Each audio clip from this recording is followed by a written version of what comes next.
ভগবানের পরীক্ষা এমনই হয় মা, যার থাকে তার অনেক দেয়, আর যার কিছু থাকে না তার আর কাঙাল করে দেয়। আমি কি করছি, আমার কর্মটা ঠিক হচ্ছে না ভুল হচ্ছে, সেই দিকে একটু খেয়াল রাখতে হবে। কারণ ভগবান কোনোদিন নিজেকে ছাড়েনি, আমার রাধারানীকে যাকে সব থেকে বেশি ভালোবাসে তাকে ছাড়েনি, মা যশোদাকে ছাড়েনি, সচী মাতাকে ছাড়েনি, কাউকে ছাড়েনি। আর আপনারা আমরা তো তুচ্ছ বাবা, আমাদের ছাড়বে মনে করেছো? যেমন দেখেন বাবা, মহাভারতে 12 জন বৈষ্ণবের মধ্যে একজন বৈষ্ণব হচ্ছে পিতামহ ভীষ্ম। ভালো করে বিচার করবেন বাবা, যারা মহাভারত জ্ঞানী এখানে বসেছে। এই পিতামহ ভীষ্ম নিজে কিন্তু সংসার করেন, যারা পড়েছেন দেখবেন সংসারী কিন্তু নয় ভীষ্ম। হ্যাঁ, তা এই ভীষ্ম সংসার না করেও কিন্তু বাবা কোলে পিঠে করে নাতি পুতিদের মানুষ করেছে, করেনি বাবা? এদিকে এরা 100 জন, আবার এদিকে এরা 5 জন। ছেলের বাবা না হয়েও ছেলেদের মানুষ করেছে। কেন? শুধুমাত্র বাবার সুখের জন্য। কি বাবা, যারা মহাভারত জ্ঞানী জানেন তো, শান্তনু রাজার সুখের জন্য নিজের কত বড় ত্যাগ। সত্যবতীকে যখন বিয়ে করলো, প্রতিজ্ঞায় আবদ্ধ করেছিল যে সত্যবতীর গর্ভে যারা আসবে তারাই হবে এই রাজ্যের রাজা।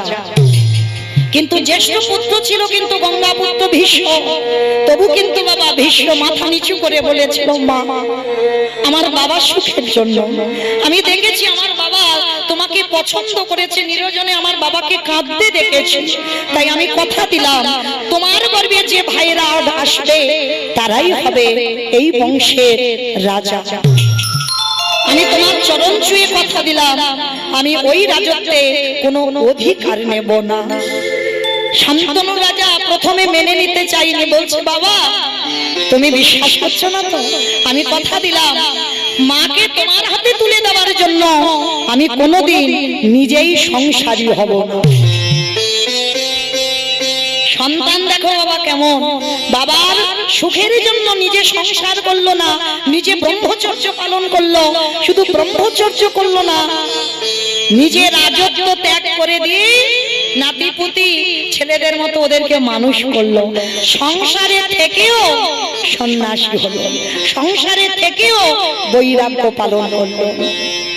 তাহলে আজকে এই পিতামহ ভীষ্ম এত ত্যাগী হয়েও বাবা তাকে মহাভারতে 10 দিন যুদ্ধ করার পর 58টা দিন সরসজ্জা করতে হয়নি বাবা।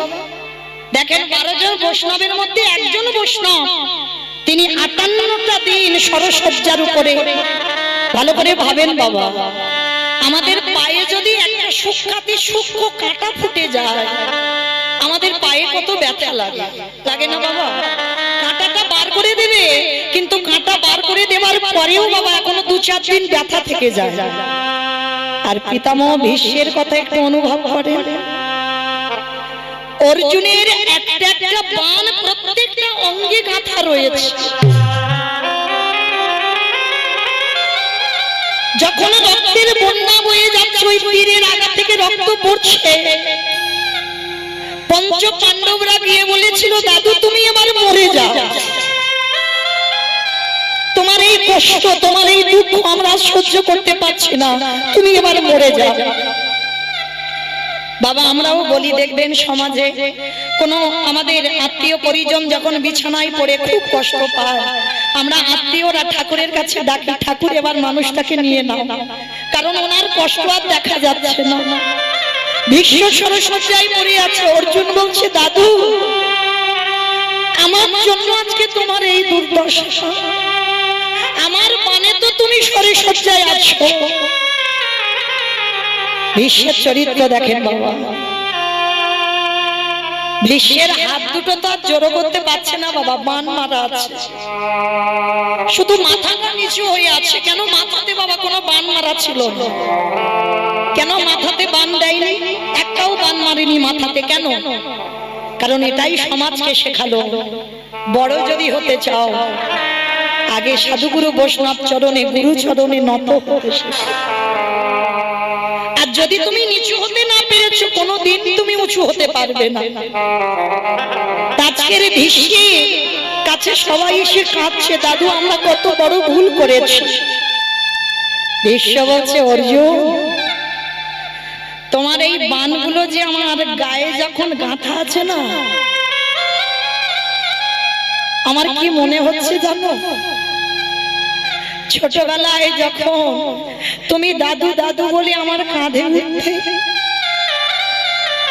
আমি মাটিতে ঘোড়া হতাম, তুমি আমার কাঁধে চড়তে। আজকে তোমার এই বাণগুলো আমার গায়ে যখন গাঁথা আছে মনে হচ্ছে অর্জুন আমাকে একেবারে আষ্টে পৃষ্ঠে জড়িয়ে ধরে আছে। যুধিষ্ঠিরকে জ্ঞান দিচ্ছে কি করে ধর্ম চালনা করতে হয়, কি করে ধর্ম চালনা করতে হয়, রাজ্য চালনা করতে হয়। ও দাদা এবার তুমি মরে যাও না দাদা, অনেকদিন তো হলো তুমি কষ্ট পাচ্ছ, তোমার তো ইচ্ছা মৃত্যু, মনে করলে মরবে আর মনে না করলে তুমি মরবে না। ও দাদু এবার মরে যাও না। ভীষ্মের এই চোখের কোণ দিয়ে বাবা জল টোপে টোপে পড়ছে, স্বরের বিছানার উপরে আছে তো কাঁদজার বলছে যুধিষ্ঠির আমি যে মরবো, আমি মরেও শান্তি পাবো না। কেন দাদু তুমি মরে শান্তি পাবে না কেন, তোমার কি হয়েছে? কারণ আমি যে একজনের কাছে ঘোর অন্যায় করে রেখেছি। কে দাদু? সে আমায় ক্ষমা না করলে আমি কি করে মরি বলো? ও দাদু সে কে? তাহলে কেন তোমাদের ঘরণী দ্রৌপদী, দ্রৌপদীর কাছে ভীষ্ম অপরাধ করে রেখেছিল। বাবা আপনারা জানেন যেদিন পাশা খেলায় পাণ্ডবরা হেরে গেল, সবকিছু বাজি রেখেছিল, ভাইদের বাজি রাখলো, রাজ্যর বাজি রাখলো, নিজেও বাজি রাখলো, কিছু যখন ছিল না। দ্রৌপদী মা তখন ছিল রজশালা, দ্রৌপদীকে দুর্যোধনের কাছে বাজি রেখেছিল। মহাভারত সমাজকে এটাই শিক্ষা দিল, যারা বাবা জুয়া খেলায় মেতে যায় তারা দেখবেন ঘর বাড়ি পরিবার সব পর্যন্ত বিলি করে দেয়, তাই না মা? এমনকি দ্রৌপদীকে বাজি রেখে দিল। আর যখন দ্রৌপদীকে বাজি রাখলো দ্রৌপদীর অনুমতি নেয়, দুর্যোধন আদেশ দিয়েছিল দুঃশাসনকে চুলের মুষ্টি ধরে যেন দ্রৌপদীকে কুরুসভায় আনা হয়। এনেছিল বাবা দুঃশাসন, আর চুলের মুষ্টি ধরে যখন টানতে টানতে আনলো না, এনে বাবা বক্ষের কাপড়টা ধরে টানছে। সবার প্রথমে দ্রৌপদী ওই দাদু ভীষ্মের কাছে গিয়ে করজোড় করে বলেছিল, দাদু ও দাদু তুমি তো এদের থেকে সব থেকে বয়স জ্যেষ্ঠ, তুমি কিছু তো বলো। দাদু একটা নারীর যদি সম্মান চলে যায়, একটা নারীর যদি নিজের লজ্জা নিজে ঢাকতে না পারে, সেই নারীকে এই সমাজ কোনোদিন আর নারী বলে না। অপরাধ নেবেন না মা, এখানেও দ্রৌপদী একটা শিক্ষা দিয়ে গেল। সমাজে দেখবেন বাবা কোন কোন মেয়ে এমন এমন জামা কাপড় ব্যবহার করে যাদেরকে দেখলে বাবা আমরা নারী হয়ে লজ্জা বোধ হয়, এটা বাস্তবের কথা বলছি। কিন্তু দোষটা কিন্তু বাবা তাদের নয়, দোষটা হচ্ছে তার বাবা মা। যখন মেয়েটা ঘর থেকে পার হলো, যদি বাবা মার চোখে লাগতো তাহলে ওই পোশাক পরে কোনোদিন বাইরে বেরোতো না। তাহলে যাকে দেখলে একটা নারী লজ্জা বোধ করে, তাহলে বাবা পুরুষরা তো তাকাবেই বটে। তাহলে দোষটা তো পুরুষদের নয়, দোষটা তার বাবা মা। তাহলে মহাভারতে বাবা অপরাধ নেবেন না যে আমি জ্ঞান দিচ্ছি, আমি বলছি না। মহাভারতে দ্রৌপদী বলেছিল যে নারী নিজের লজ্জা ঢাকতে না পারে যে নারীর নিজের লজ্জাটাকে সমাজে বিলিয়ে দেয় তাকে সমাজ কোনোদিন নারী বলে গণ্য করে না। নিতাই তাই তো আজকের দ্রৌপদী কাঁদছে, দাদু মাথা নিচু করে আছে, কিছু বলছে না। পাঁচটা স্বামীর কাছে সাহায্য চাইছে, তোমরা কিছু তো বলো। পাঁচটা স্বামী বীরেদের মতো যাদের চেহারা, তারা মাথা নিচু করে আছে। অষ্টগুরু দ্রোণাচার্যের কাছে বলল, গুরুদেব তুমি তো কিছু বলো। গুরুদেবও মাথা নিচু করে আছে। কেউ যখন কিছু করতে পারছে না, সব শেষে দ্রৌপদীর চৈতন্য হলো, ও তার মানে একটা নারীর সম্মান চলে যাচ্ছে আর তোমরা দাঁড়িয়ে দাঁড়িয়ে দেখছো, তার মানে তোমরা তোমার আসল আপন নয়। তাহলে আমার প্রকৃত আপন যে হবে, একবার তো আমি তার কাছে যাব। কি বাবা, এই ভুলটা আপনারা আমরা করে ফেলি না? প্রত্যেকের জীবনে তো দুঃখ কষ্ট আসে। প্রথমে দেখবেন আত্মীয় পরিজন বন্ধু বান্ধব গ্রাম প্রতিবেশীর কাছে সব বললাম, বলে যখন বাবা কেউ কিছু করতে পারলো না, তখন সব শেষে তো আমরা ভগবানের চরণ ধরি। চরণ ধরে একটা কথা বলে যাই বাবা, কারোর জীবনে যদি কোনো সমস্যা হয়, লোকের কাছে বলবে তো তুমি হাসির পাত্র হবে। তোমার দুঃখের কথা শুনে না তারা হাসবে, তাদের কাছে বলো না। বলতে যদি হয় আমার ভগবানের চরণ আশ্রয় করো।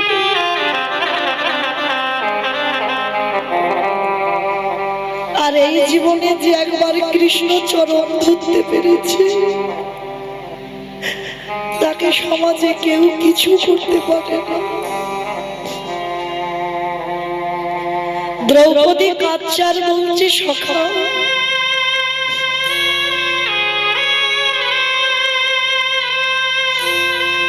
আমার পাঁচটা স্বামী কিছু করলো না, দাদু দেখছে, গুরুদেব দেখছে, এবার তো আমি দিশে হারা। বক্ষের কাপড়টা এক হাতে ধরে আছে, এক হাত দিয়ে ডেকেছিল, হে ব্রজেন্দ্র নন্দন কৃষ্ণ দেখা দাও। এলো না। হে দ্বারকাধীপতি কৃষ্ণ দেখা দাও। এলো না। হে গোলকপতি কৃষ্ণ দেখা দাও। এলো না। তিনবার ডাকা হয়ে গেল, কৃষ্ণ আসছে না। দ্রৌপদী বলে বলল, তার মানে তুমিও চাও যে আমি এই সবার মাঝে বিবশনা হই? বেশ, তবে শুনে রেখো কৃষ্ণ, যেদিন থেকে আমার জন্ম হয়েছে এই দেহ মন প্রাণ আমি তোমার চরণে দিয়েছি। আমার বলতে যা কিছু আছে সব তোমার দিয়ে দিয়েছি। এবার দেখি তুমি কি করো। দুটো হাত ছেড়ে দিয়ে শুধু একবার ডাক দিয়েছিল, হে প্রাণপতি দেখা দাও, হে প্রাণপতি দেখা দাও, হে প্রাণপতি দেখা দাও, হে প্রাণপতি দেখা দাও।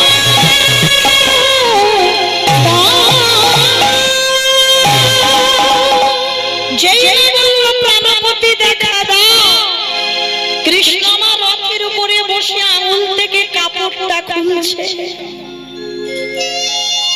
এই কাপড়টা তো দ্রৌপদী দেওয়া বাবা, জানো তো? সেই শিশুপাল যেদিন বধ হয়েছিল, হরি বলে একটু দাঁড়া, শিশুপাল যেদিন বধ হয়েছিল সেদিন ওই দ্রৌপদী যে হাতে সুদর্শন ধরেছিল,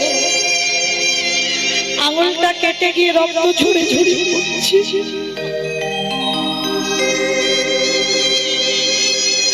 দ্রৌপদী লজ্জা ঘৃণা ভয় কিছু করেনি।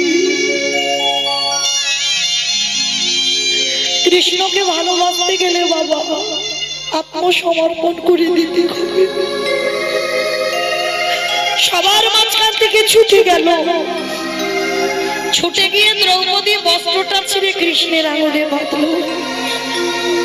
কৃষ্ণ বলেছিল, দ্রৌপদী যেদিন তোমার বস্ত্রের প্রয়োজন হবে একবার তুমি হা কৃষ্ণ প্রাণ কৃষ্ণ বলে দেবে। আমি পৃথিবীর যেখানে থাকি না কেন আমি তৎক্ষণাৎ তোমার কাছে এসে আমি বস্ত্র জুগিয়ে দেব। আজকে সেই দিনটা কৃষ্ণ আঙুল থেকে কাপড়টা খুলে যেখান থেকে বস্ত্র শেষ সেখান থেকে বস্ত্র জুড়ে দিল। যখনই বস্ত্র টানছে আর শেষ হচ্ছে না বাবা। আর দুর্যোধনদের একটা ভাই ছিল যার নাম বিকর্ণ। বিকর্ণ বলছে দুঃশাসন পারবি না, দ্রৌপদীকে রক্ষা করবার মালিক এসে গেছে।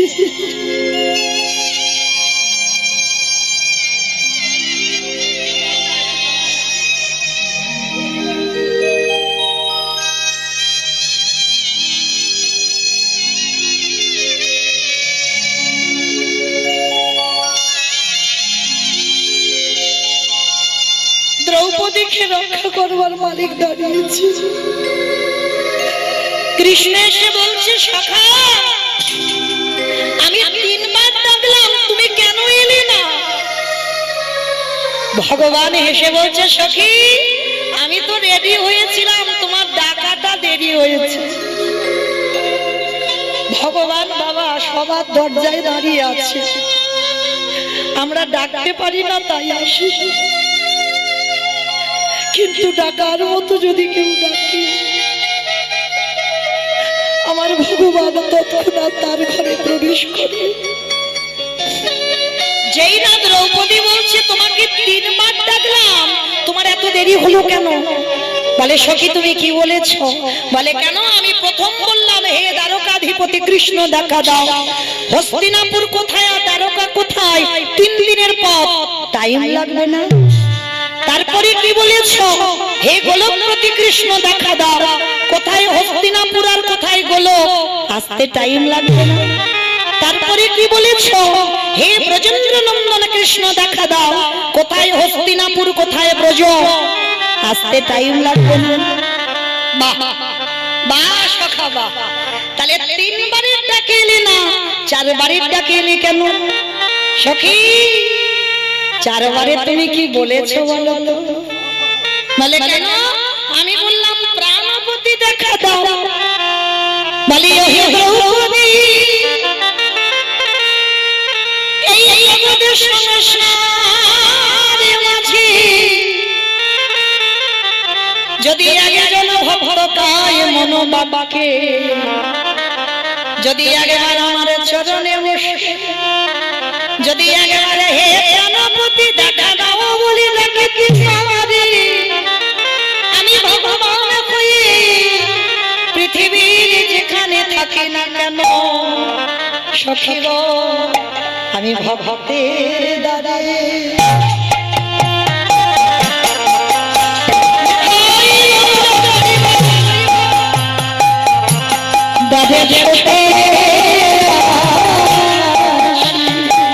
যেখানে দেখা গেল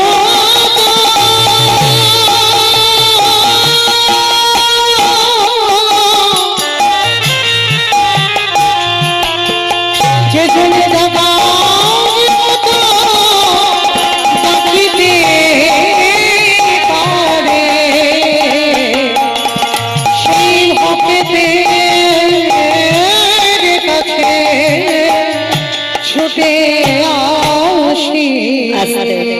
সেই দ্রৌপদী যখন দাদুকে ক্ষমা করে দিল, এইবার ভীষ্ম সরসজ্জায় পড়েছে বাবা প্রাণ হারাবে, আমার ভগবান এসে দাঁড়িয়ে আছে। কারণ দক্ষিণায়নে যদি কেউ দেহ রাখে বাবা তাকে আবার মনুষ্য কুলে আসতে হবে, আর উত্তরায়ণ চলাকালীন যদি কেউ ভক্ত প্রাণ হারায় তাকে দেব লোকে চলে যেতে হবে। তা এইবার ভীষ্ম দেহত্যাগ করবে। এইবার কৃষ্ণ এসে বলছে ভীষ্ম আমি জানি তুমি আমার দেহত্যাগ করবে, আচ্ছা বলো তো ভীষ্ম তুমি আমার যাওয়ার সময় কোন রূপে দেখতে চাও? কোন রূপে দেখতে চাও? বলে শোনো আমাকে যদি বলো বৃন্দাবনের কৃষ্ণ আমি সেই রূপে দেখাবো, যদি বলো দ্বারকার কৃষ্ণ কৃষ্ণ আমি সেই রূপে দেখাবো, যদি বলো মথুরার কৃষ্ণ আমি সেই রূপে দেখাবো, বলো তুমি কোন রূপ দেখতে চাও? ভীষ্ম কেঁদে বলল কৃষ্ণ দয়াময়, আমি বৃন্দাবনের কৃষ্ণ রূপে দেখতে চাই না, আমি মথুরার কৃষ্ণ রূপে দেখতে চাই না, আমি দ্বারকার কৃষ্ণ রূপে দেখতে চাই না। ওমা, আমার বৃন্দাবনের রূপটা তো সব থেকে সৌন্দর্য, গোপবেশরে বেণু করে নব কৈশোরে নটবর, ওই রূপটা তো সাধু মুনি ঋষি সবাই চায়, আর তুমি বলছো ওই রূপ দেখবে না, তাহলে কোন রূপ দেখবে? ভীষ্ম নয়ন জলে এসে বলল কৃষ্ণ রে, যদি রূপে দেখাতে চাস ওই কুরুক্ষেত্রের রণাঙ্গনে অর্জুনের রথের সারথি হয়ে যে দাঁড়ালি, আমার দেখে কি মনে হলো জানিস? সত্য যুগে দেখলাম, ত্রেতা যুগে দেখলাম, দ্বাপরে যুগে দেখলাম, আমার ভক্ত ভগবানের চরণ তলে বসে কাঁদে, আরে কুরুক্ষেত্রের রণাঙ্গনে তোকে দেখে কি মনে হলো জানিস? অর্জুন দাঁড়ায় আছে উপরে, আরে তুই ঘোড়ার লাগামে ধরে নিচে দাঁড়িয়ে আছিস, দেখে কি মনে হলো জানিস? আজ ভগবান ভবে, আজ ভক্তি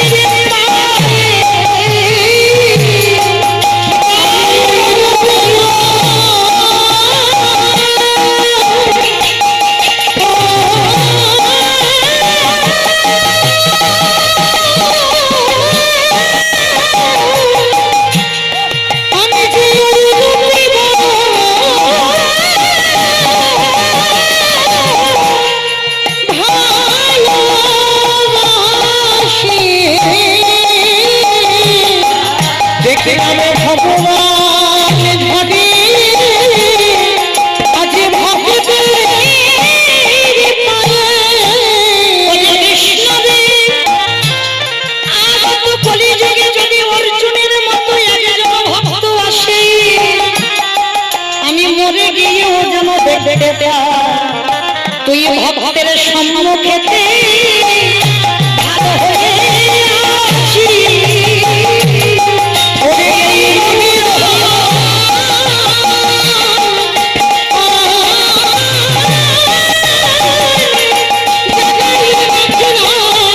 ভক্তের সম্মুখেতে ভালো হয়ে।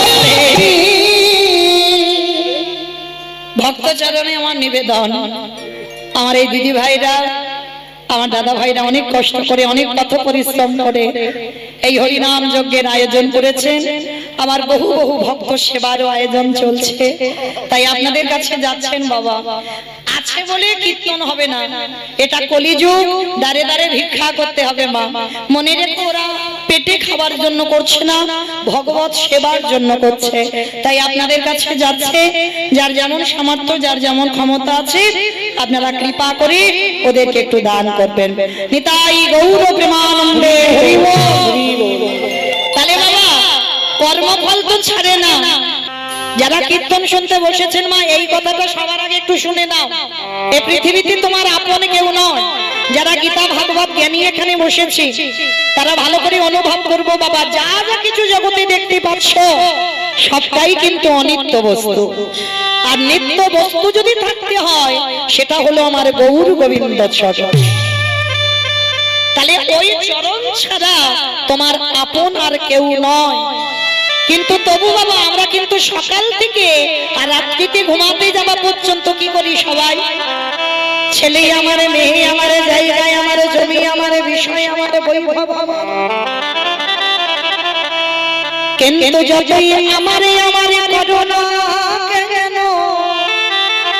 বাঁশি যদি বেজে যায় পড়ে থাকবে সরকারি খামা। কি গো এসেছো একা, তুমি যাবে একা, শেষের দিনে তোমার সাথে যাবে বাবা শুধু কর্মফল। আর ওই মানুষটা 12 বছর মানে এক যুগ তুলসী ভাসিয়ে সুরধনী গঙ্গার তীরে আমার কৃষ্ণকে গৌর করে টেনে এনেছে। কেন? নিজের শুধু মঙ্গলের জন্য নয়, গোটা কলির জীবের মঙ্গলের জন্য আজকের কৃষ্ণকে গৌর করে আনলো। কিন্তু এখানে আমাদের একটা প্রশ্ন রয়ে যায় বাবা। প্রথমেই বলেছি কীর্তন মানে অনুভব, আর কীর্তনটা হচ্ছে বাবা ঠিক নারকেলের মতো। আমার নারকেল দেখেছো, বাইরে একটা খসা থাকে, খসাটা ছাড়াবে নারকেলের স্বাদ পাবে? ওরে বাবা, বাইরে থেকে আবার ভিতরে আরো শক্ত, তাই না? ওইটাকে ভাঙতে হবে, ভেঙে যদি বাবা ওই শ্বাসটা বের করতে পারো, তারপরে তুমি নারকেলের স্বাদ পাবে। কীর্তন জিনিসটা এমন, ওই উপর থেকে শুনে গেলে হবে না, তলিয়ে ভাবার নাম হলো তত্ত্ব, ভিতরে যেতে হবে বাবা। তাহলে পৃথিবীতে এত ভক্ত ছিল, ওই বুড়ো লোকটার মধ্যে কতটা পাওয়ার বা ক্ষমতা ছিল, যার জন্য ওনারই ডাকে আসতে হলো। কি মায়ের একবার প্রশ্ন হচ্ছে না, মনের ভিতরে ঘোরাঘুরি করছে না, যে একেবারে একজনের ডাকে কেন আসতে হলো? নিশ্চয়ই তো কোনো ব্যাপার আছে বা ঘটনা আছে। ঘটনা তো অবশ্যই আছে, না হলে এত ভক্ত থাকতে একজনের ডাকে এলো কেন? আবার একটা দুটো দিন নয়, 12 বছর তুলসী ভাসিয়ে ডাকতে হলো। তিনি কে জানো? যার একটা নাম হচ্ছে বাবা মৃত্যুঞ্জয়। আমাইরা মৃত্যুঞ্জয় কোন ঠাকুরকে বলে গো? কালী ঠাকুর। কালী ঠাকুর, কালী ঠাকুর, শিব ঠাকুর। শিব ঠাকুরের একটা নাম হচ্ছে মৃত্যুঞ্জয়। কেন মৃত্যুঞ্জয় বলা হলো? সত্য, ত্রেতা, দ্বাপর এই 3 যুগে আমার বাবার মরণ হয়নি, একই শিব। আর ওই বাবা কলিযুগের মাটিতে হয়েছে অদ্বৈত আচার্য গোসাই। এইবার আমাদের জানতে হবে বাবা, যে এই যে কলিযুগের মাটিতে অদ্বৈত হলো, শিব নয়। এই যে কাল আর পরশু, যেমন পরশু দিন আমাদের ব্রত, কালকের অনেক ব্রত করবেন। কি জানো একটা ব্রত আছে না? জন্মাষ্টমী।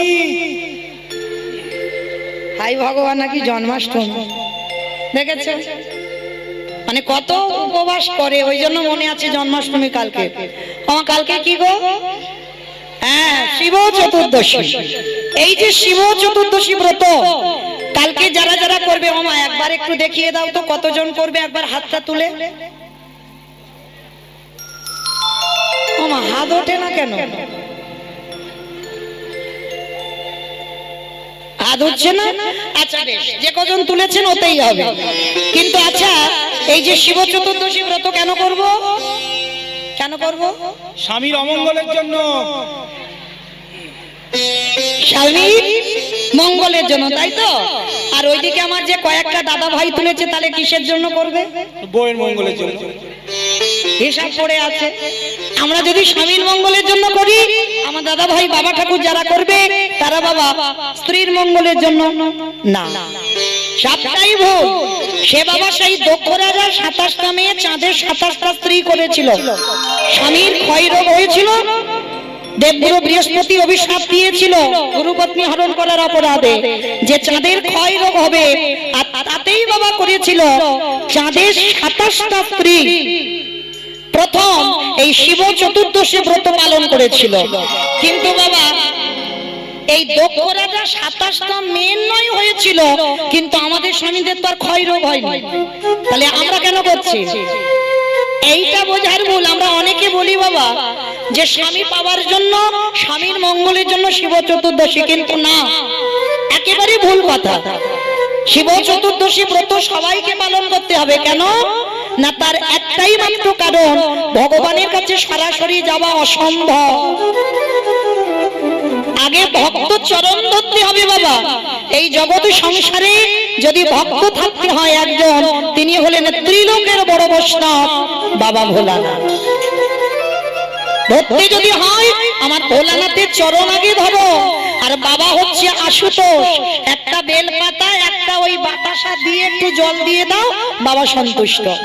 আর যদি বাবা একবার সন্তুষ্ট হয়, তোমাকে আর কান্নাকাটি করতে হবে না ভগবানের কাছে যাওয়ার জন্য। ভগবানের কাছে আপনি থেকে ওই ভোলানাথ নিয়ে চলে যাবে। তাহলে কিসের জন্য ব্রত করব? কেউ কখনো বলো না ওই স্বামী স্ত্রী সংসারের মঙ্গলের জন্য না। শিব চতুর্দশী ব্রত এই জন্য করব, আমরা প্রত্যেকেই কৃষ্ণ প্রেম ভক্তি লাভ করবার জন্য। নিতাই গৌর প্রেমানন্দে। তাহলে সেই পরম বৈষ্ণব বাবা ভোলানাথ আজকের এসে দাঁড়িয়েছে, যিনি কলিযুগে অদ্বৈত। কিন্তু কেন হলো অদ্বৈত? কি বাবা, এটা তো আমাদের জানা দরকার, প্রয়োজন। যিনি তিন যুগের শিব হলো, মৃত্যুঞ্জয় মানে মৃত্যুকে জয় করেছে।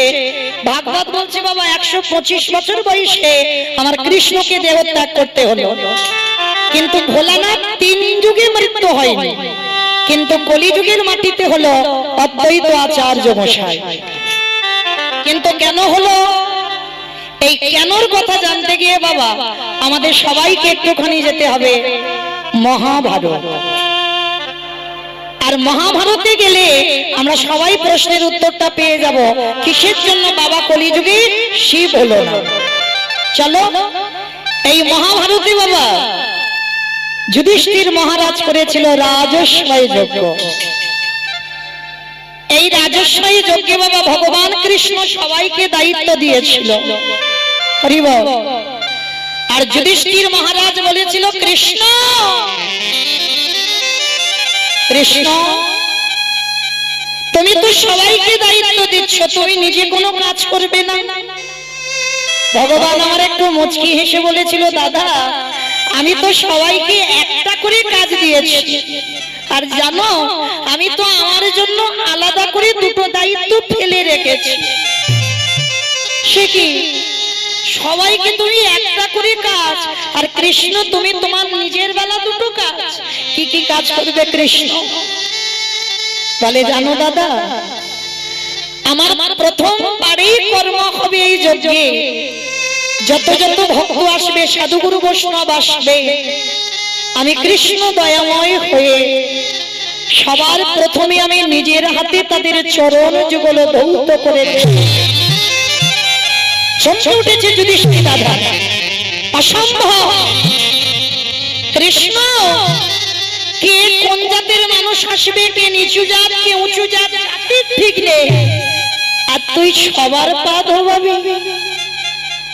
ভগবান আমার একটু মুচকি হেসে বলছে, দাদা কোন কালেই আমার জাতের বিচার ছিল না।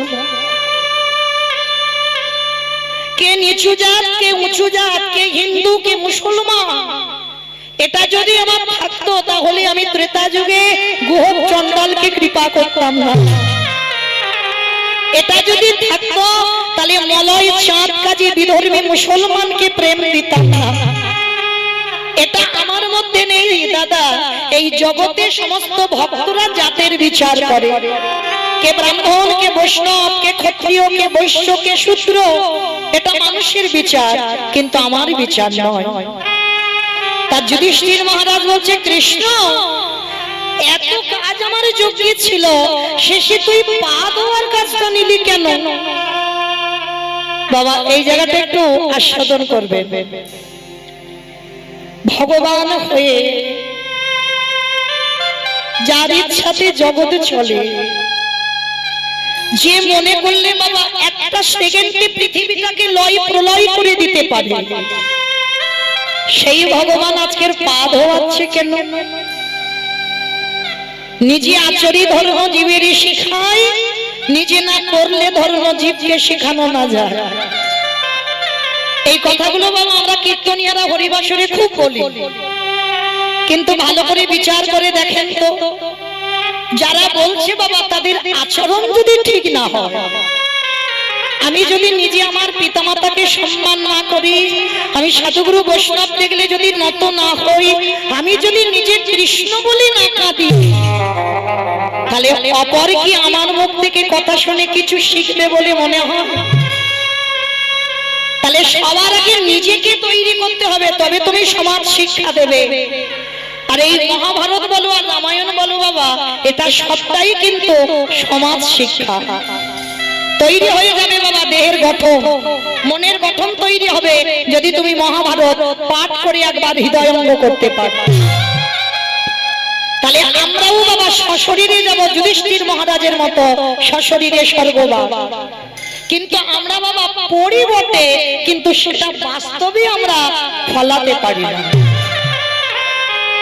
কিন্তু ভগবান কৃষ্ণ আজকের পা ধোয়াচ্ছে কেন? সমাজকে শিক্ষা দিল, রে কলির জি আমাকে দেখে শিখে নে, তোদের দুয়ারে যদি সাধুগুরু বৈষ্ণব আসে, সবার আগে পা ধোয়ার ব্যবস্থাটা করিস। কি মায়েরা, এই নিয়মগুলো আগেকার দিনে ছিল। এই এখনকার দিনে আমাদের মতো মেয়েরা আমরা আর বিশ্বাস করি না ওইগুলো। কেন জানো? যত টিভি সিরিয়াল দেখি আর তাদের মতো আচরণ হয়ে যায়। কিন্তু মনে রেখো মা, যদি দুবারে গুরুজন আসে, সবার আগে পা ধোবার ব্যবস্থা করো। আর অনেকে বলবেন যদি গুরুজন না আসে, যদি বছর অন্তর গুরুদেব না আসে, দেহ রাখেন, তাদের কি হবে? তাদেরও উপায় বলে দিয়েছে বাবা। যে যার ঘরের বাবা মা তো আছে, যে যার ঘরের শ্বশুর শাশুড়ি তো আছে, কৃপা করে, আমি রোজ রোজ বলে যাচ্ছি না বা বৎসরে একবার চেষ্টা করো নিজের হাতে ওই বাবা মার দুটো চরণ যুগল ধৌত করিয়ে দিতে। কেন জানো? ভগবান বলছে যদি কেউ জীবিত ভগবানকে পূজা করতে পারে, তাকে আর নবদ্বীপ যেতে হয় না, বৃন্দাবন যেতে হয় না, হরিদ্বার, দক্ষিণ ভারত, পশ্চিম ভারত কোথাও যেতে হয় না। আমি সারা জীবন সেই ভক্তের দরজায় বন্দী হয়ে যাই। নিতাই গৌর করিব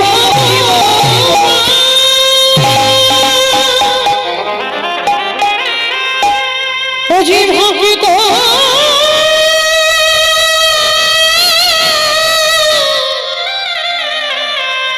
ভক্ত ছাড়া কিছু জানে না। কৃষ্ণ তাই তো যুগে যুগে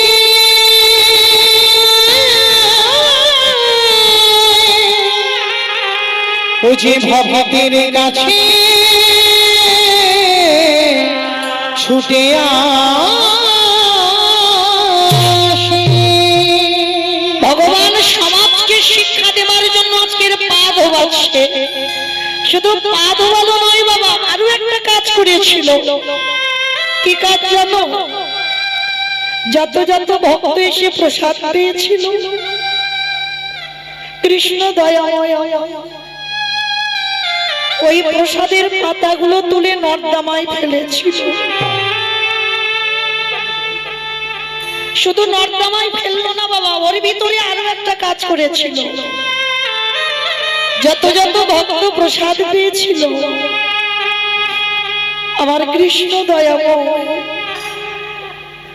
ওই পাতা থেকে এঁঠোগুলো তুলে নিয়ে আমার ভগবান আজকে সারা গায়ে মাখছে।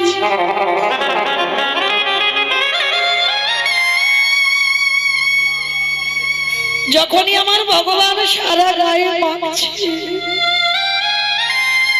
যুধিষ্ঠির মহারাজ বলেছিল কৃষ্ণ কৃষ্ণ, কে নিচু জাত কে উঁচু জাত এসেছে, ওদের পা ধোয়াচ্ছিস, মেনে নেওয়া যায়। ওদের এঁঠো পাতাগুলো নর্দমায় ফেলছিস, মেনে নেওয়া যায়। কিন্তু কৃষ্ণ, ওদের এঁঠোগুলো নিয়ে তুই সারা গায়ে মাখছিস। ভগবান মৃদু হেসে বলেছিল, দাদা, এই জগতে ভক্তের এঁঠো আমি কেন মাখছি জানো? এই জগতে সবাই যে পাপ করে, কিন্তু ভগবান কৃষ্ণ কি বলছে জানো? দাদা, আমি হলাম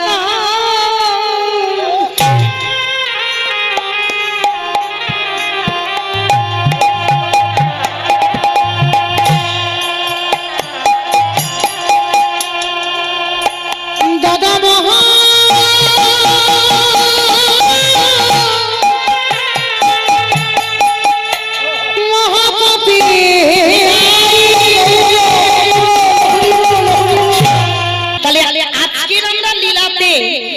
ভোলি বাবা এক বালতি করে জল আর এক বালতি করে দুধে পাইল করত। আমাইরা দান দেন, কিন্তু ধ্যানটা যেন লীলাতে থাকে। কেমন যেন গন্ডগোল আওয়াজ না হয়, সুন্দর পরিবেশটা যেমন ছিল তেমন যেন থাকে।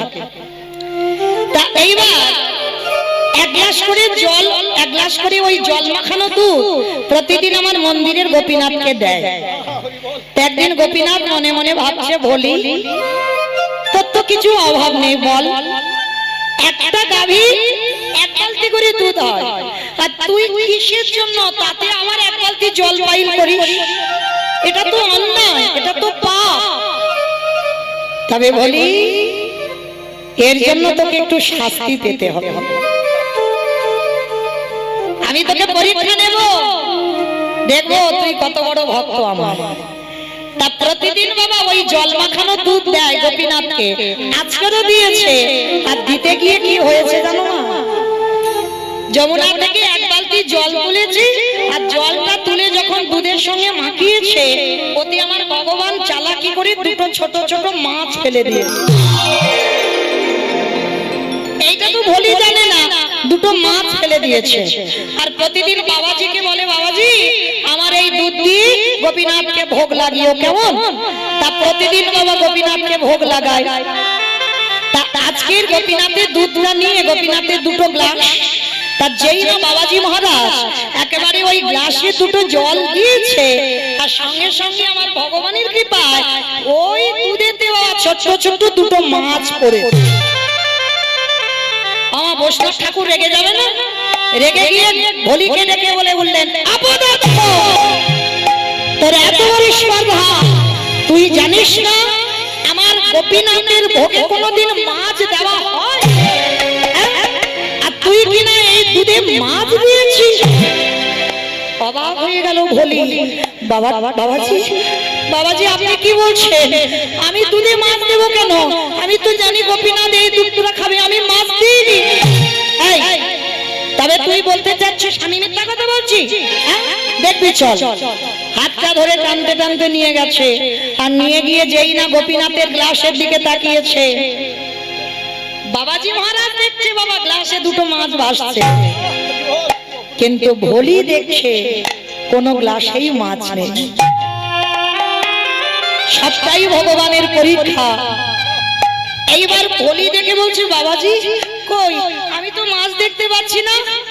তবে রে, তার মানে তুই আমাকে মিথ্যাবাদী বানাতে চাইছিস? হ্যাঁ, আমি নিজের চোখে দেখছি দুটো গ্লাসে মাছ চড়ছে, আর তুই বলছিস মাছ নেই। ওই গ্লাসে দুধটা ঢেলে দিয়ে ভোলির হাতে দিয়ে বলছে, দূর হয়ে যা, আজকে থেকে তুই মন্দিরে কোনোদিন পা দিবি না, আর আজকে থেকে তোর এই গ্লাসে দুধ নিয়ে আমার গোপীনাথের সেবা হবে না, হবে না, হবে না। গ্লাস ভর্তি দুধটা ভোলিকে দিয়ে দিল। মনে রেখো মা, যার যেমন ভাব তার তেমনই তোলা। গ্লাসের দুধটা ভোলি বুকে করে নিয়ে বলছে, গোপীনাথ। বাবাজি ঠাকুর বলছে মাছ আছে, কিন্তু আমি তো দেখতে পাচ্ছি না, বল। আজকে থেকে আমাকে এই সমাজে এক ঘরে করে দিল, আমার দুধ নিয়ে তোর আর সেবায় দেবে না। শুধু সেবা বন্ধ হলো না, আজকে থেকে তোর মন্দিরে আমার আশাও নিষেধ। কাঁদতে কাঁদতে ভোলি প্রতিজ্ঞা করলো, ভোলি গোপীনাথ আজকে থেকে আমি প্রতিজ্ঞা করলাম, এই দুধ তুই যতদিন না খাবি আমি কথা দিলাম আমি জলস্পর্শ করব না।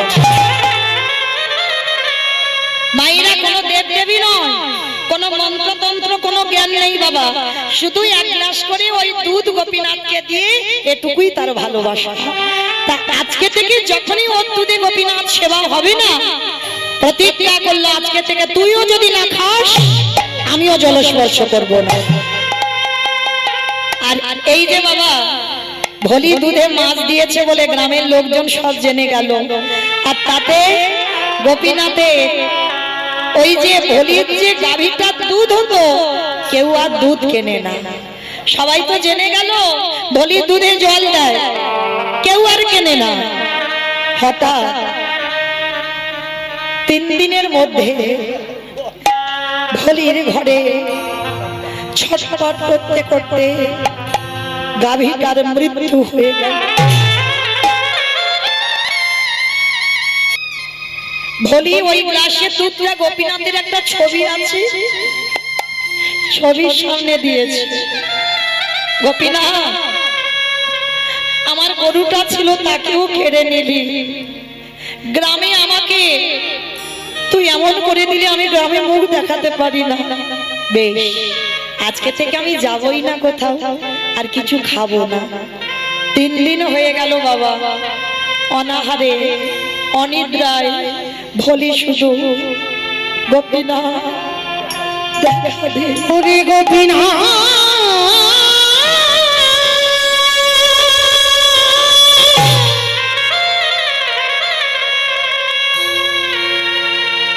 একেবারে দেখা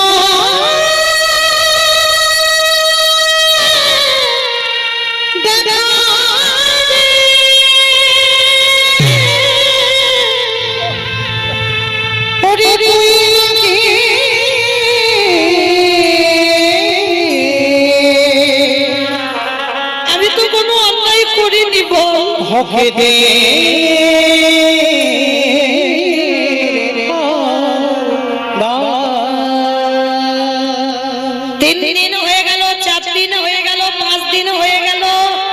বাবা। ভক্ত আছে বলে তো ভগবান সেবা পায়। কি গো, এই এতজন ভক্ত দাঁড়িয়ে আছে, বসে আছো, আমি কীর্তনী আমার সম্প্রদায়, এদের মধ্যে এমন এমন ভক্ত আছে বাবা তোমরা নিজেরা জানো না। তোমরা সেবা দিলে তবে আমার ভগবানের সেবা হয়, আর তোমরা যদি সেবা না দাও আমার ভগবান উপবাসে কাটা। বলি দুধ যেত গোপীনাথ খেত, 3 দিন 4 দিন 5 দিন 1 সপ্তাহ হয়ে যাচ্ছে ভোলির দুধ যায় না, আর গোপীনাথ 1 সপ্তাহ কিছু খায় না। ভগবান মনে মনে চিন্তা করছে তবে কি আমি বেশি পরীক্ষা নিয়ে ফেললাম, যাই একবার দেখি ভক্ত কেমন আছে। একাদশীর পরের দিন দ্বাদশী, আর মনে রেখো মা, ভগবান বেশিরভাগ ভক্তের বাড়িতে যায় দ্বাদশীতে, আর এই দ্বাদশীতে আমাদের টাইম মতো পারণটা ঠিক করতে হয়।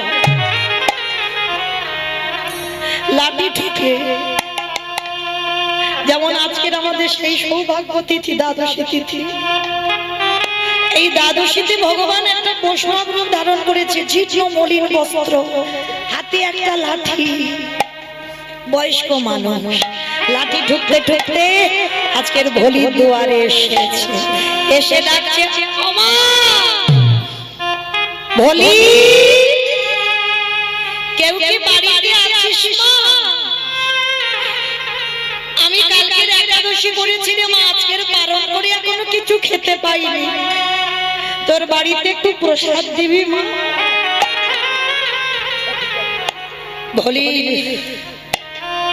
ভোলির যেই না কানে আওয়াজ গেছে, ছবিটার কাছে দুধটা রেখে 1 সপ্তাহ বাবা সেই দুধটা কিন্তু ঢালেনি, কারণ বাবাজি মহারাজ দেখেছে ওতে মাছ আছে, কিন্তু ভোলি তো দেখেনি। এইবার ভোলি বাইরে এসে দেখে না একটা বৈষ্ণব বয়স হয়েছে, ভোলি করজোর করে মাথায় কাপড়টা তুলে দিয়ে বলছে বাবাজি বলুন আপনি আমার কাছে কি চান? ও মামা, ও মামা দুটো খেতে দিবি মা, বড্ড খিদে পেয়েছে রে মা, 1 সপ্তাহ হয়ে গেল ভালো করে কিছু খেতে পাই, কারণ ভোলির দুধ যায়নি আর গোপীনাথের খাওয়া দে না মা কিছু খেতে। বাবাজি তুমি এমন দিনে এসেছো, আমার ঘরে তো কিচ্ছু নেই জানো বাবাজি, একটা অপরাধের জন্য আমি ওই মন্দিরে আর যেতে পারি না, আমাকে সমাজে সবাই কত কটু কথা বলে, আমার একটা মাত্র গাভী ছিল সেও মরে গেল, আমি একা, আমার বাড়ি কিচ্ছু নেই, আমি নিজেই তো 1 সপ্তাহ খাই। ভগবান গেছে কেন? সেই যে মাছ মাখানো দুধটা খাওয়ার জন্য। ভগবান বারবার বলছে বলি দেখ না তোর ঘরে কি কিচ্ছু নেই, বিশ্বাস করো বাবা কিচ্ছু নেই আমার বাড়ি। ও মা তুই একটু ভালো করে খুঁজে খুঁজে দেখ না, কিচ্ছু নেই তোর বাড়ি। ভগবান বারবার মনে করাচ্ছে, সেই এক সপ্তাহ আগে যে দুধটা ফেরত দিয়েছিল, সেই দুধটা তো আমার ছবির সামনে বসানো। দেখ না মা, কিচ্ছু কি নেই। হঠাৎ বলির মনে পড়ে গেল, সেই যে ছানা কেটে গেছে। বাবা, আমাদের নয় দুধের ব্যবসা জানি, যাদের দুধের ব্যবসা নয় তারাও কিন্তু জানে, দুধ যদি রেখে দেওয়া যায়, যদি জাল না দাও, ছানা কেটে যায় না। আর এক সপ্তাহ মানে বাবা, সে তো টক হয়ে যাবে, গন্ধ হয়ে যাবে, পচে যাবে। ওই দুধ খাওয়ার জন্য আমার গোপীনাথ এসেছে। বারবার বলছে, দেখ না মা। ভোলির মনে পড়ে গেল, তাই তো মনে পড়ে গেছে। সত্যি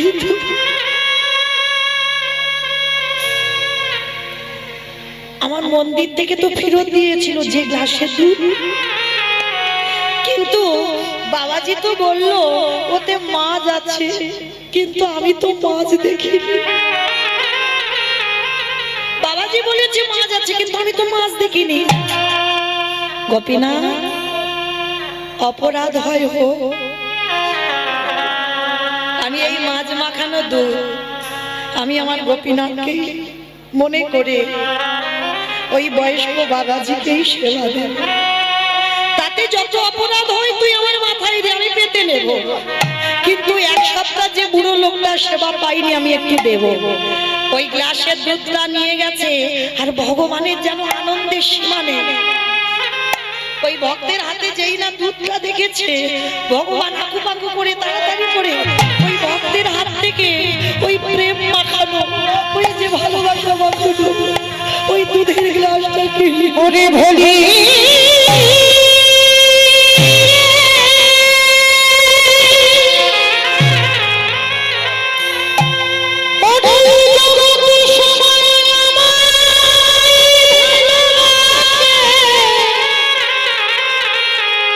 কিন্তু তোর মতো করে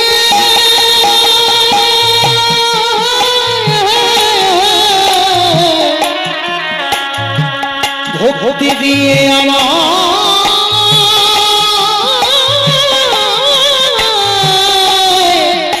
কেউ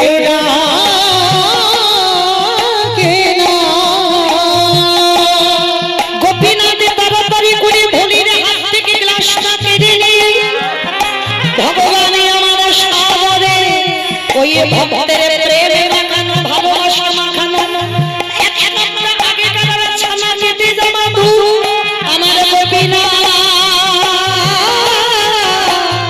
কেমন আনন্দে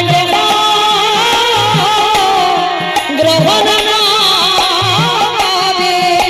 ও যে ভক্তি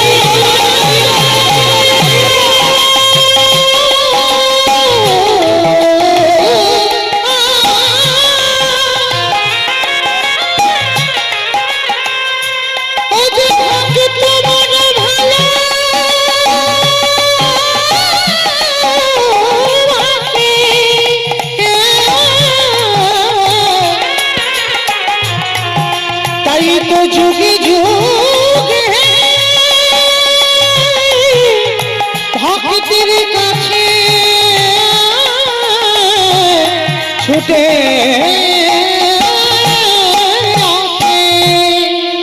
এইবার গোপীনাথ বৈষ্ণব সেজে বলছে, ওমা বড় তৃপ্তি পেলাম রে মা তোর ওই দুধটা খেয়ে। ও মামা, এবার একটু রাত্রিবেলাটা তোর বাড়িতে একটু থাকতে দিবি মা। অট্টালিকা শ্বেত পাথরের মন্দির ছেড়ে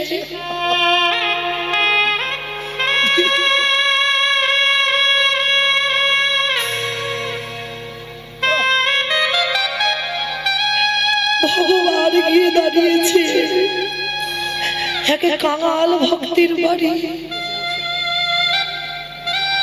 বললাম একটু থাকতে দিবি। ভোলি মনে মনে চিন্তা করছে, এক অপরাধে আমি মন্দিরে যেতে পারি না, আবার যদি এই বাবাজিকে আমার ঘরে থাকতে দিই এই সমাজে আমাকে দ্বিচারিণী বলবে, আমাকে কলঙ্কিনী বলবে। বাবাজি, আমি তো একা নারী জাতি থাকি, আপনি যদি আমার ঘরে রাত কাটান সকালবেলা হলে সমাজ আমাকে কত কটু কথা বলবে। ও মামা, আমার তো বয়স হয়ে গেছে, বল একটা কাজ কর, তুই বরং ঘরে থাকবি, আমাকে একটু খড় বিছিয়ে দিবি, আমি তোর একটু উঠানে থাকবো। কি গো, ভগবান আনন্দ সেখানেই পায়, ভক্তের প্রেম আর ভক্তি যেখানে আছে। ভগবান রজনীগন্ধার মালা দিয়ে সাজতে চায় না, ভগবান কোনদিন শ্বেত পাথরের মন্দিরে থাকতে চায় না,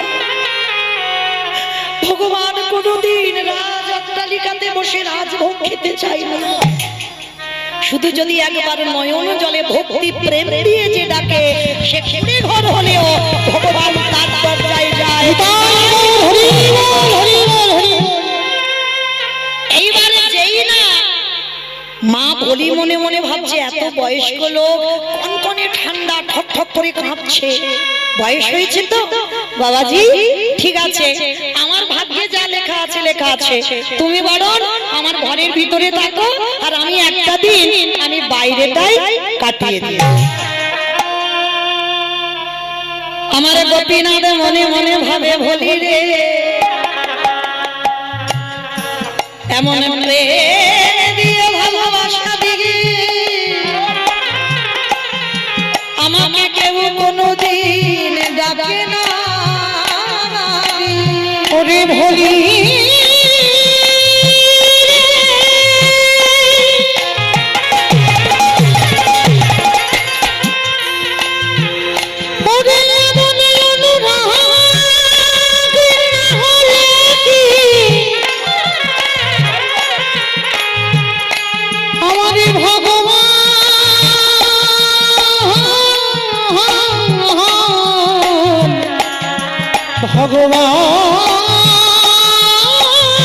ভগবান পাওয়া যায় রে। এইবার বলি উঠানে খড়ের উপরে ঘুমিয়েছে বাবা, ঠান্ডার সময় ঠক ঠক করে কাঁপছে।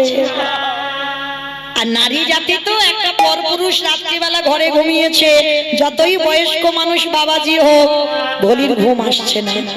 রাত্রিবেলা জানালা দিয়ে দেখছে বয়স্ক বৈষ্ণব ভগবান ঠান্ডায় কাঁপছে। বলির ঘরে কিছু নেই, আছে একটা শত ছিদ্র ছেঁড়া কাঁথা। বলি মনে মনে ভাবছে, যাই হোক, আমি একটা দিন আমি কাপড়টা গায়ে দিয়ে কাটাতে পারবো, বয়স্ক মানুষ ঠান্ডায় কষ্ট পাচ্ছে, সেই ছেঁড়া শত ছিদ্র কাঁথাটা গোপীনাথ রূপী বৈষ্ণবের গায়েতে দিয়ে দিয়েছি।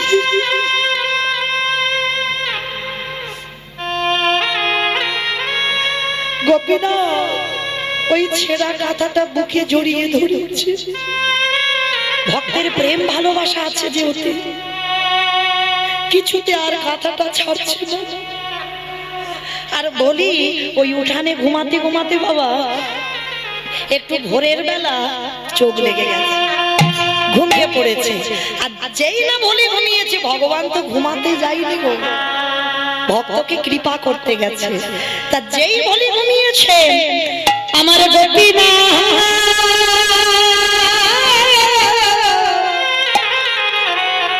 ওই বলির ঘর থেকে এসে মন্দিরে গোপীনাথের গায়ে ছিল দামি একটা শাল,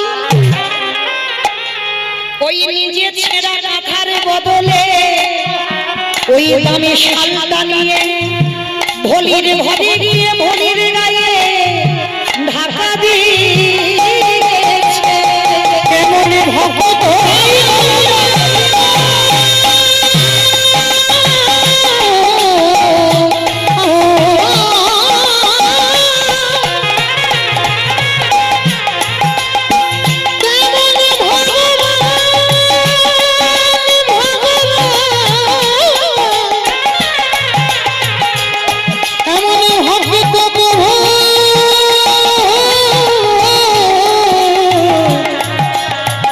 দেখি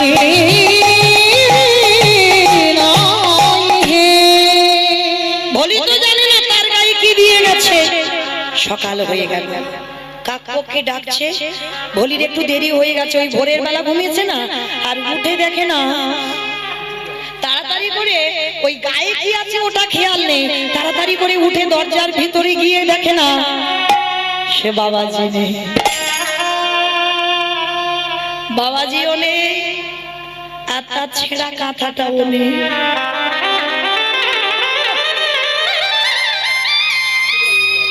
হঠাৎ বাবা দেখলো ভলির গায়ে একটা চমকে উঠেছে। এই এই শালটা তো আমার গোপীনাথে।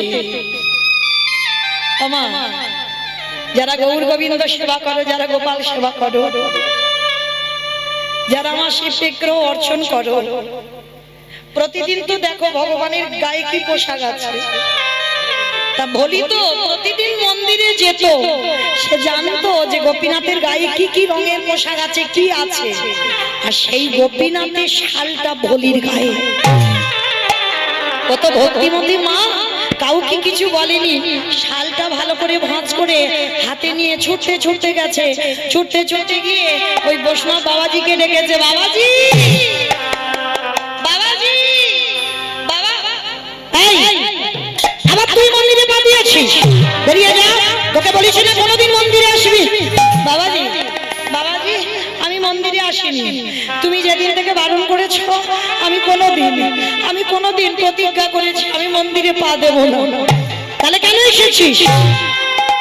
বাবাজি জানো, কালকে রাত্রিবেলা না তোমাদের এই মন্দিরের গোপীনাথ আমার বাড়িতে গিয়েছিল, আর গিয়ে জানো এই আমার ছেঁড়া কাঁথাটা নিয়ে চলে এসেছে, আর গোপীনাথের এই দামি শালটা আমার গায়ে দিয়ে চলে এসেছে। কি মায়েরা, কাউকে বললে বিশ্বাস করবে? তুমি যদি এই মালঞ্চতে কীর্তন শুনতে এসেছো, যদি আমার মন্দিরের শিব বিগ্রহ নিজের পরনের উত্তরীয়টা তোমাকে দিয়ে দেয়, তুমি যদি কাউকে বলো, কেউ বিশ্বাস করবে? ওই জন্য মনে রাখতে হবে বাবা, আপন ভজন কথা না কহিবি যথা, ভজনের মানুষ না পেলে ভজনের কথা কোনো দিন বলতে নেই, সমস্ত সাধন ভজন সব নষ্ট হয়ে যাবে। কিন্তু বলি তো সোজা সালন মেয়ে কিছু বোঝে না, শালটা এনে বলছে দেখো তোমার গোপীনাথ আমার ছেঁড়া কাঁথা নিয়ে শালটা দিয়ে এসেছে। বাবাজি মনে হলো তবে রে, তার মানে একবার দুধে মাছ দিয়েছিস, আবার রাতের অন্ধকারে গোপীনাথের শাল চুরি করেছিস। আমি চুরি করিনি, আমি চোর নই, বিশ্বাস করো আমি চুরি করিনি। তবে রে গ্রামের লোকদের সব ডেকেছে, সবাই এসে বলে উঠলো ওই তো তোর হাতের যে শালটা ওটা তো গোপীনাথের শাল। তোমরা বিশ্বাস করো ও তো আমার ছেঁড়া কাঁথার বদলে শালটা দিয়ে এসেছে। মিথ্যা কথা, সবাই মিলে ভলিকে বেত্রাঘাত করছে।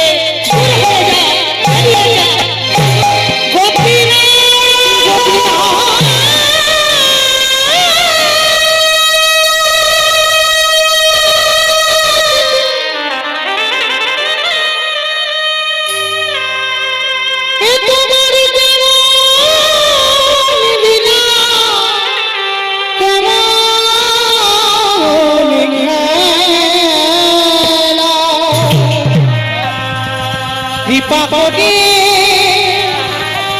দেখা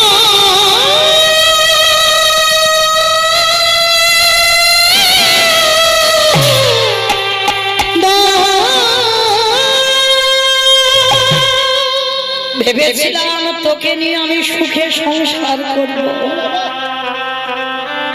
যে সুখের ঘর বাঁধতে চাইলাম আমি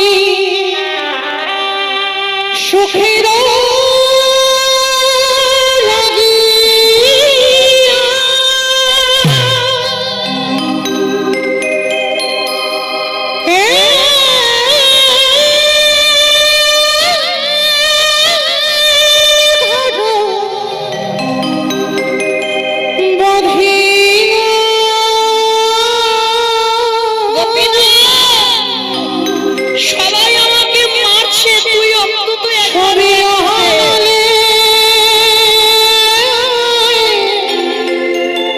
পুরিয়া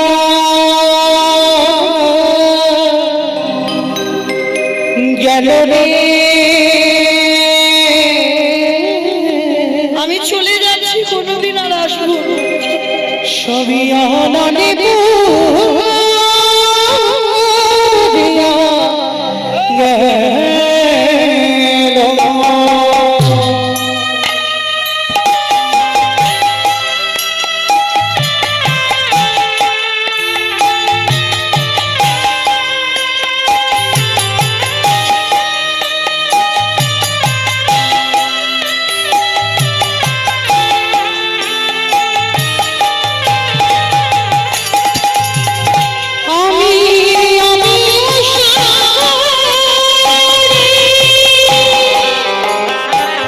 আর তুই আমাকে কখনো ডাকবি না, কখনো না।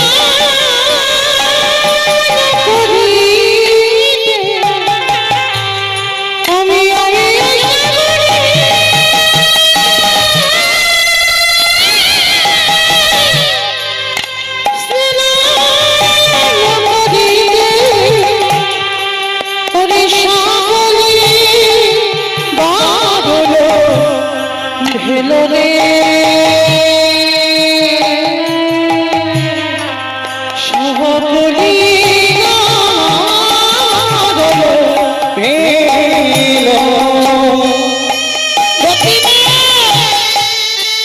এখনো কি আমার চোখের জল তোর মায়ে যায় না?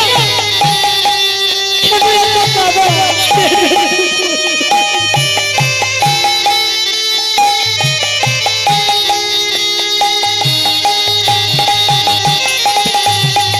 আমি সাগর সেছি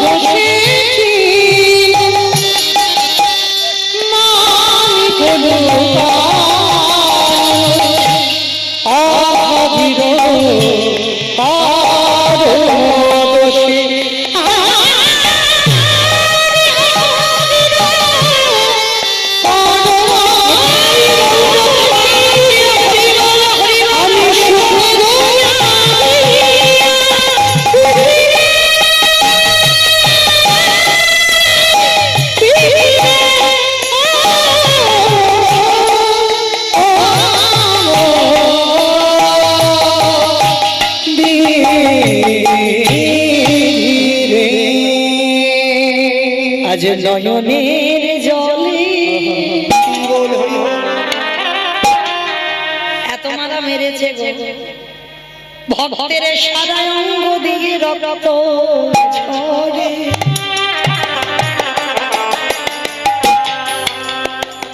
আরে কি আমার মন্দিরে গোপীনাথ থাকিতে পারি? ভক্তের প্রতিটা অঙ্গের আঘাত ভগবান অঙ্গে ধরেছে। সিংহাসনে বসেছিল, ভগবান মুখ ঠুকে পড়ে আছে। এত মারা মারছে বলি কি, শেষ পর্যন্ত বাবাজির কষ্ট হচ্ছে। বাবাজি বলছি দাঁড়া, ওকে মেরো না, ও তো এত মার মারছো তো মরে যাবে মেয়েটা, দাঁড়াও দাঁড়াও দাঁড়াও। ও যে বারবার বলছে না ওর কাঁথা নাকি আমাদের গোপীনাথ নিয়ে এসেছে, চলো তো একবার দেখি। ধীরে ধীরে মন্দিরে গিয়ে যেই না দরজা খুলেছে, দেখে না গোপীনাথ সিংহাসনে থেকে ধুলার পড়ে পড়ে আছে। আরে বলির সেই ছেঁড়া কাঁথাটা আমার গোপীনাথ বুকে ধরে আছে। সেই রূপটা দর্শন করা মাত্র সঙ্গে সঙ্গে বাবাজি বেরিয়ে এসেছে মন্দির থেকে। বেরিয়ে এসে একেবারে বলির চরণে আছাড় দিয়ে বলল,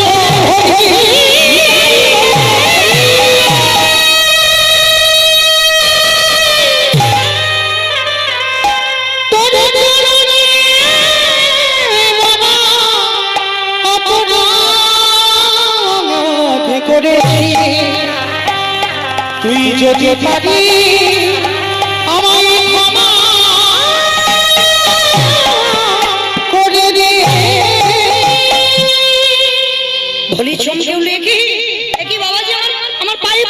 কেন, কি হয়েছে তোমার? যেই না চরণটা ধরেছে, বলি পাতা ছাড়িয়ে দিয়েছে, বাবাজি পা ছাড়ছে না।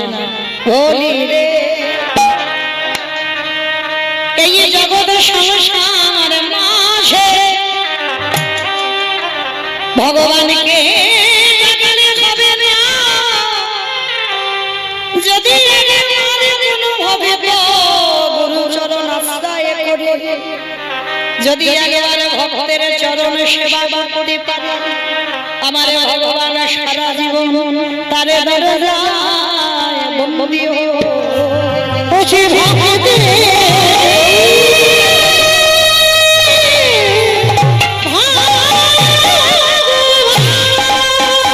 সে যে ভক্ত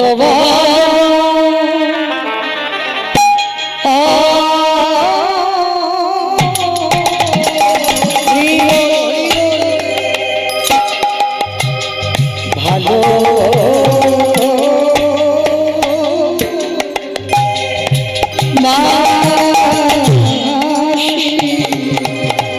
ওছে ভক্ত ধারা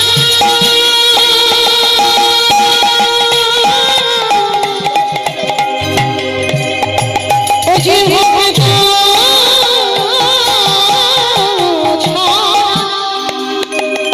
রহিতে না ভক্ত বাবা